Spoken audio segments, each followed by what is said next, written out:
청년과 미래로 이재명 후보는 청년 수혈 중에 있습니다. 특히 2030 인재 4명을 영입했습니다. 함께 보시죠.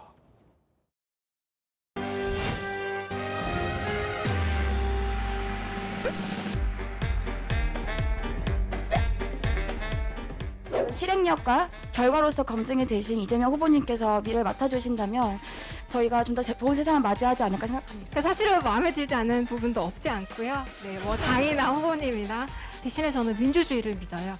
좋은 대통령으로 같이 만들어갈 수 있다고 생각합니다. 정말 훌륭한 인재들을 발굴하셨구나 하는 생각이 들었습니다. 들었다 놨다도 아주 좋았습니다. 미래와 청년에 관한 전담 부처를 신설해서 아예 청년들 스스로가 직접 책임을 지는 그런 구조도 하나 만들면 어떨까 하는.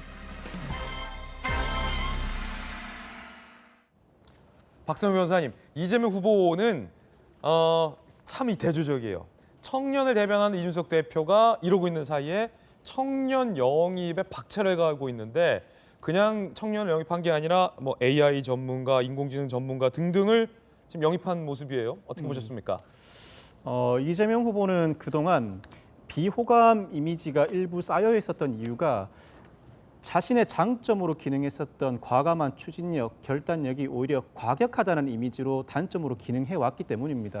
그 과정을 헤쳐나가기 위해서 비록 비판을 받을지언정 기본소득 정책 공약을 철회하는 등 숙이는 모습을 상당히 많이 보여주고 있는데 국민의힘이 일종의 내분으로 또 2030 세대의 전폭적인 지지를 받는 당 대표가 자맹하는 상황에서 그 기회를 놓치지 않고 2030 세대를 적극적으로 영입하면서 어필하는 모양을 연출하고 있습니다. 윤 후보보다는 상당 기간 정치 경력이 쌓여있는 이 후보다 보니 제대로 맞이하는 첫 대선임에도 불구하고 나름대로는 전략을 잘 갖추고 있고 지지율이 떨어지는 일부 위기 상황 속에서 자신이 그 모습을 완전히 바꾸지는 못한다고 하더라도 적어도 바꾸려는 모습을 보여줌으로써 이 난국을 타개해 나가기 위한 기본 자세가 어느 정도 갖춰져 있다.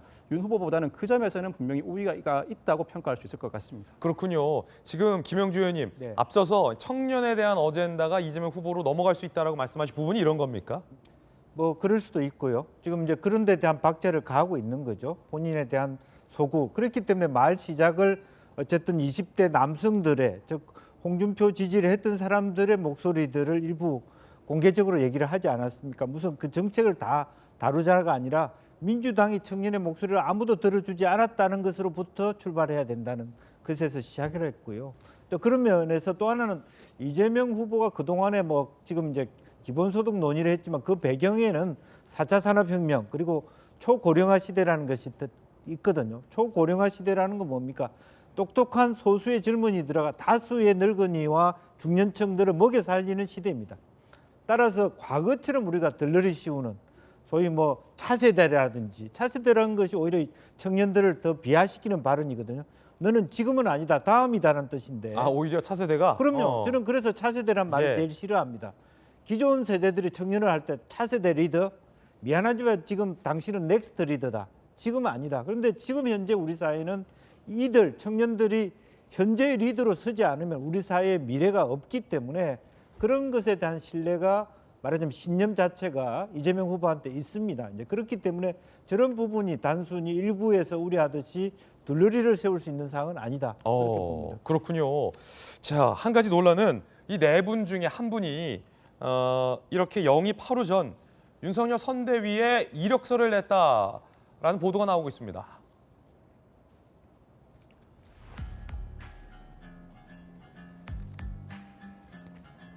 자, 데이터 전문가 김윤희 씨가 국민의힘 선대위에서 일하고 싶다라고 박수영 국민의힘 의원을 그제 오후 직접 만나서 이력서를 전달했다. 그런데 하루 뒤 어제죠. 바로 김윤희 씨가 민주당 선대위로 합류를 했습니다.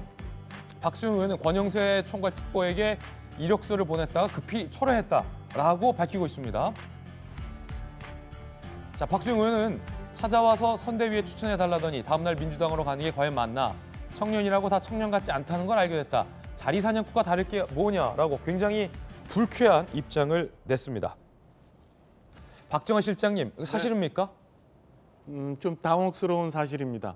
우리 돌직구 멤버인 이항수 대변인도 어제 저녁에 보니 이력서를 봤대요. 아 그래요? 예. 요 김윤희 씨가 맞습니까? 김윤 씨가 맞는 것 같아요. 이력서가 국민의힘에 제출됐다. 네, 맞는 것 같아요. 그러니까 일단은 뭐 민주당도 그렇고 이재명 후보도 그렇고 청년 세대에 접근하기 위해서 노력하는 것을 제가 뭐 굳이 폄훼할 일은 아닌데 그 과정에서 뭐 물론 뭐 여야 당 후보 다 떠나서 우선 이게 진정성이 있는 청년에게 접근하는 방법인가라는 거에 대해서 얘기하고 싶어요. 그러니까 지금 뭐 이렇게 영입이 된 김윤희 씨가 어떤 생각으로 양당에 그리고 어떤 생각으로 정치권에 들어와서 본인이 어떤 뜻을 펼치려고 하는지 제가 잘 모르겠습니다만은 그래도 당의 운명을 결정지을 수 있는 대선을 앞두고 선대위에 합류한다는 것은 본인이 정치적 철학이나 소신이나 어떤 뭐 정책적 비전이 있는 거잖아요. 그래서 뭐 그게 본인 판단에 의해서 이재명 후보가 맞다라고 판단을 했을 수 있기 때문에 개인적 판단에 대해서는 제가 뭐라고